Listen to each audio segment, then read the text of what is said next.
दोस्तों नमस्कार। और आज की वीडियो में हम बात करने वाले हैं ट्रेडिंग आफ्टर टीडीएस, यानी टीडीएस के बाद ट्रेडिंग कैसी रहने वाली है।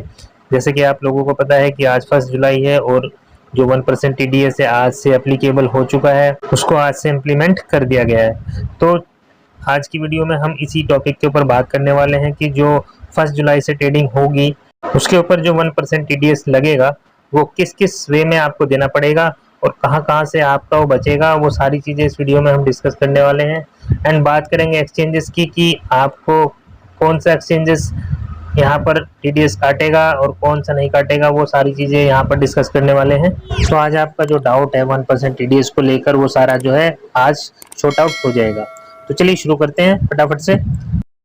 देखिए दोस्तों, 1 जुलाई और उसके बाद से जो भी ट्रेड हम लोग लेंगे तो उसकी सेल वैल्यू पर हमें जो है 1% टीडीएस पे करना पड़ेगा। यानी जब हम उसको सेल करेंगे पर्टिकुलर क्रिप्टो को तो वहाँ पर हमें 1% टीडीएस जो है वो पे करना पड़ेगा। दैट मीन्स बाइंग पे यहाँ पर कोई भी टीडीएस वगैरह नहीं लगेगा एंड सिर्फ जो सेल करेंगे उसके ऊपर ही 1% टीडीएस जो है वो देना पड़ेगा। और ये चीज़ यहाँ पर मैटर नहीं करती कि आपको उस पर्टिकुलर ट्रेड में जब आपने सेल किया तो आपको उसमें प्रॉफिट हुआ है या लॉस हुआ है, वहाँ पर 1% टीडीएस कटेगा चाहे आपको प्रॉफिट हो या लॉस हो। और बात आती है 30% की, तो वो हमें कब देना पड़ता है, जब हमें किसी पर्टिकुलर ट्रेड के ऊपर हमें प्रॉफिट हुआ है तो प्रॉफिट में से वो 30% जो है वो डिडक्ट होगा। लेकिन टीडीएस अपने जो टोटल ट्रांजैक्शन वैल्यू है उसके ऊपर लगेगा, यानी टोटल सेल की जो ट्रांजैक्शन वैल्यू है उसके ऊपर 1% टीडीएस जो है वो देना पड़ेगा। अब आप थोड़ा स्क्रीन पर ध्यान दीजिए, यहाँ पर देखिए ये बैंक से आप कोई भी डिपॉजिट करोगे एक्सचेंजेस के ऊपर तो यहाँ पर आपको कोई भी टीडीएस देने की जरूरत नहीं है। इसके बाद आप देखोगे नीचे एरो का साइन जा रहा है बाई क्रिप्टो। आप उस अपने डिपॉजिट से जब क्रिप्टो आप बाई करोगे तब भी आपको कोई टीडीएस नहीं देना है। एंड आप जब क्रिप्टो को सेल करोगे तब आपको ज़रूरत है 1% टीडीएस पे करने की। यानी आपका 1% टीडीएस जो है वो ऑटोमेटिकली जब आप सेल करोगे तो आपके सेल वैल्यू का जो टीडीएस 1% बनेगा वो सारा वहाँ पर डिडक्ट तुरंत के तुरंत हो जाएगा। और जैसा कि आपको पता है कि जो भी ट्रांजेक्शन आप करते हो तो उसका सारा डाटा जो है आपके पास रहता है, अवेलेबल रहता है। तो उसी डाटा के ऊपर अब आपको टीडीएस का भी जो है डाटा वो वहाँ पर अवेलेबल मिलेगा, उसी के साथ में आपको देखने को मिलेगा। तो आपको पूरा रिकॉर्ड जो है अपना मेंटेन रखना है। तो गाइस देखिए यहाँ पर सिंपल लैंग्वेज में कहें तो डिपॉजिट पर नो टीडीएस, विड्रॉल पर no TDS, exchange to exchange transfer पर नो टीडीएस। यानी आप किसी एक्सचेंज से दूसरे एक्सचेंज के ऊपर ट्रांसफर करते हो कोई भी क्रिप्टो, कोई भी करेंसी, तो वहाँ पर आपको कोई भी टीडीएस देने की जरूरत नहीं है। अब यहाँ पर सवाल ये आता है कि ये 1% टीडीएस कटेगा कैसे, यानी कैसे डिडक्ट होगा। तो दोस्तों ये बहुत सिंपल सा लॉजिक है। जैसे ही आप सेल करोगे, सेल की ट्रेड जो आपकी कंप्लीट होगी तो वहाँ पर एक्सचेंज की रिस्पॉन्सिबिलिटी है कि वो आपका 1% टीडीएस तुरंत के तुरंत जो है काटेगा, डिडक्ट कर लेगा। तो यहाँ पर आपको करना कुछ नहीं है, बस आपको जो है जैसे ही आप सेल करोगे आपका ऑटोमेटिकली ये ट्रांजेक्शन के ऊपर 1% टीडीएस जो है वो डिडक्ट हो जाता है। तो इसकी सारी डिटेल्स भी आपको जो है वहाँ पर शो हो जाएगी अपने ट्रांजेक्शन हिस्ट्री में। तो अब सवाल ये उठता है कि ये जो 1% टीडीएस है ये किस किस एक्सचेंज के ऊपर एप्लीकेबल होगा। दोस्तों आपकी जानकारी के लिए बता दें कि ये जो रूल्स है ये फिलहाल जो है इंडियन एक्सचेंजेस के ऊपर ही ये रूल्स जो है वो एप्लीकेबल होंगे, क्योंकि ये circular only and only Indian exchanges के लिए ही आए हैं। फिलहाल गवर्नमेंट इंडियन एक्सचेंजेस को टारगेट कर रही है, उसके आने वाले टाइम में हो सकता है इंटरनेशनल एक्सचेंजेस को भी टारगेट करें, बट अभी ऐसा कुछ जानकारी निकल कर नहीं आ रही है। फिलहाल ये इंडियन एक्सचेंजेस के ऊपर ही एप्लीकेबल हुआ है। तो अभी बात करते हैं डिसेंट्रलाइज या सेंट्रलाइज एक्सचेंजेस जो है इंटरनेशनल एक्सचेंजेस उनकी।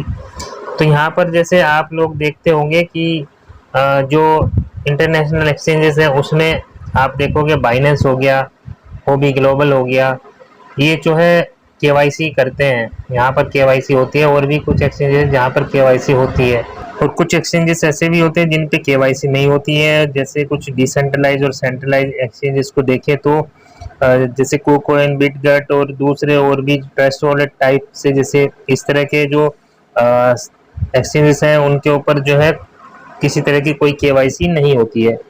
तो अभी फ़िलहाल ओवरऑल अगर बात करें तो अगर ट्रेडिंग आप करोगे इंटरनेशनल एक्सचेंजेस के ऊपर तो यहाँ पर आपको 1% टीडीएस से जो है वो अभी फ़िलहाल आप बच सकते हो। और इंडियन एक्सचेंजेस के ऊपर करोगे तो 1% टीडीएस तो आपको वो कंपलसरी है देना।